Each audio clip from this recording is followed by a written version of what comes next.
May the words of my mouth and the meditations of my heart be acceptable in thy sight, O Lord, my strength and my Redeemer. Why are we hopeless?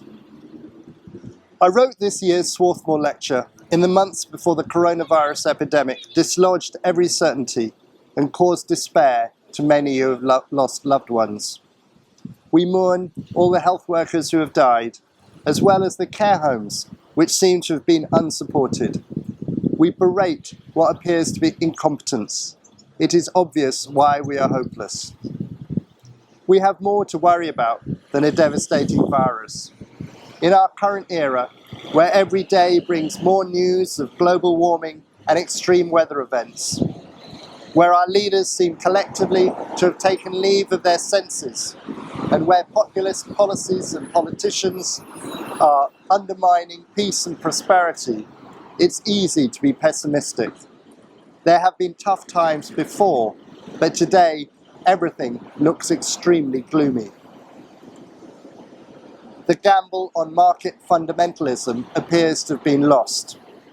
Increasing numbers of jobs, both of blue-collar and white-collar workers, are being lost through automation and AI. Many are exploiting themselves in the gig economy. Inequality in UK society increased greatly in the 1990s, and we are now one of the most unequal societies in the world. Younger generations, saddled with student debt, are finding it very hard to match the prosperity of their parents. Looking more widely at the world, we do not live in peaceful times. The conflict in the Middle East appears irresolvable and getting worse.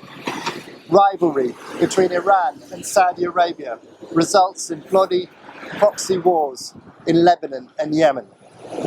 Syria, Iraq and Afghanistan appear not to have benefited from Western intervention.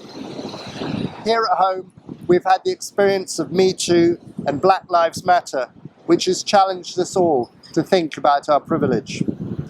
When I read the testimony of our forebears in Quaker faith and practice, what most depresses me is that we have had many of the same problems for generation after generation. But what might be new now is realization of the environmental crisis we face. Unrestrained market fundamentalism has been unwilling to factor in public goods such as environmental protection.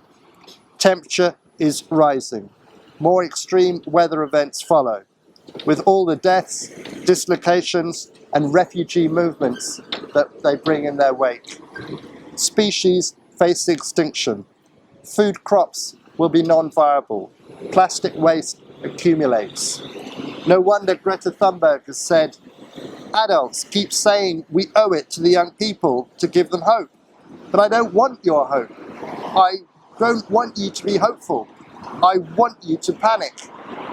Many young people today feel this desperation that Greta Thunberg highlights, but all of us have a stake in creation. I disagree with Greta Thunberg. Hope is not the same as optimism. It is not a Panglossian confidence that all will be for the best and the best of all possible worlds. To have hope is not to expect a better future. You can be fearful and yet hopeful. We have to take action to bring about a better outcome. As Quakers, we have our testimonies to peace, truth and equality and simplicity. We have our social witness. But are these enough? Does an emergency not demand more of us? Where can we find hope when everything seems dark?